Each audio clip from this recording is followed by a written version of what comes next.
D'abord, bonjour, Monsieur le Cheikh Khaled Bentones. Bonjour, bonsoir.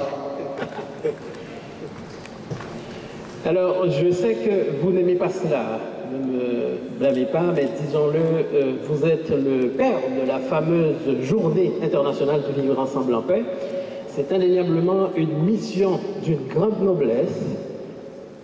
D'où vous vient cette mission, le Cheikh Khaled? Alors, tout d'abord, vous me dites que je suis le père. Mais pour avoir un enfant, il faut une femme. Qui est la mère? Pourquoi on ne parle pas des mères, on parle que des pères? Parce que cette journée, elle a une mère. Et sa mère, ça a été le Congrès international du féminin en octobre 2014. C'était le Congrès international du féminin. Donc, cette initiative est avant tout une initiative des femmes. J'étais que le porteur, c'est tout. Il est le porteur, ce n'est plus les femmes qui sont les porteuses. Alors, nous avons également l'immense privilège de vous avoir parmi nous et nous remercions au passage l'apport de Maître Ben Khalifa et son cabinet d'avocats dont il est le président pour nous avoir permis cette opportunité. Alors, maintenant que nous aimerions vous entendre sur votre message concernant la paix. C'est quoi la paix? Comment vous définissez la paix selon la vision du Cheikh Khaled Bentones? Pour moi, la paix, je l'ai toujours vu comme un état d'être. La paix commence déjà par l'individu, par nous, par la personne. Avoir, au fond de soi, quelque chose qui vous rassure, qui vous donne confiance en vous et qui vous permette de voir votre prochain comme une partie de vous-même, un miroir qui vous renvoie à cette réalité que vous êtes. L'autre me permet de savoir qui je suis.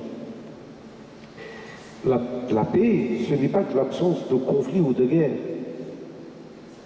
La paix, c'est quelque chose qu'on peut cultiver, comme on cultive les fleurs, comme on cultive du blé, pour nourrir. La paix aussi se cultive. Elle se cultive dans les consciences. Et malheureusement, nous n'avons pas assez investi dans la paix. Il n'y a pas des écoles de paix. Il n'y a pas des universités de paix. Il n'y a pas d'académie de paix. Pourtant, il y a des académies de toutes sortes, et notamment des académies de guerre.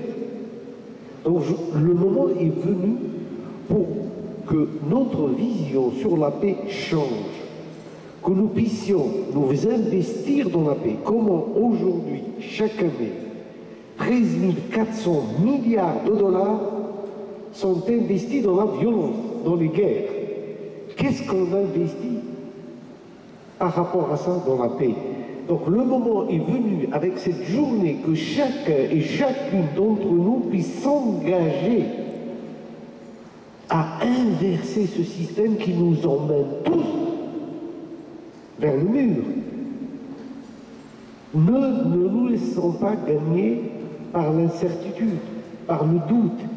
C'est la voie que nous devons choisir pour nous-mêmes, pour nos enfants, pour nos petits-enfants. Construire l'avenir l'un avec l'autre et pas l'un contre l'autre.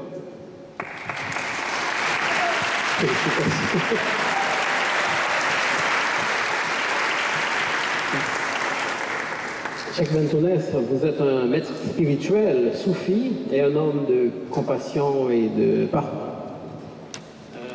J'ai, à ce sujet, vu la résolution des Nations Unies qui a été adoptée par consensus et à l'unanimité.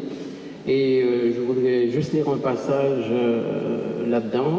Tous les États membres invitent tous les États membres à continuer d'agir faveur de la réconciliation afin de contribuer à la paix et au développement durable, notamment en collaborant avec les communautés religieuses et leurs dirigeants, ainsi qu'avec d'autres parties prenantes, en prenant des mesures de réconciliation et de solidarité et en incitant les êtres humains au pardon et à la compassion. C'est quoi le pardon et la compassion, selon vous?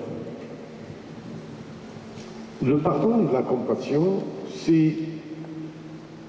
Il faut aujourd'hui se poser la question.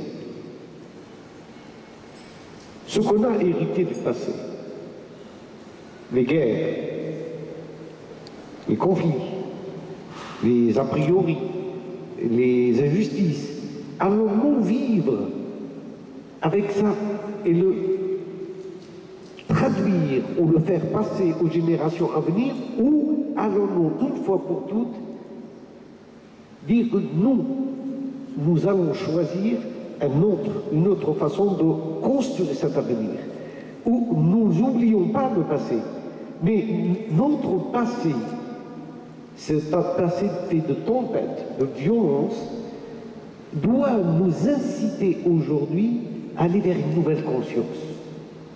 Et cette conscience doit être basée sur la compassion des uns des autres.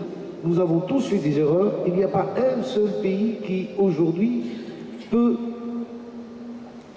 se dire qu'il n'a pas commis d'erreur vis-à-vis de ses semblables. Aucun homme, aucune nation, aucune tradition. Donc, comment aujourd'hui réconcilier cette famille humaine?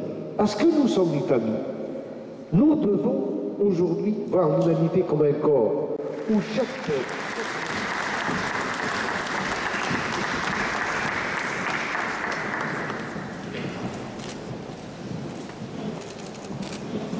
Il a tout un sourire sympathique. On peut l'applaudir encore une fois. Pendant qu'on prend cette belle photo.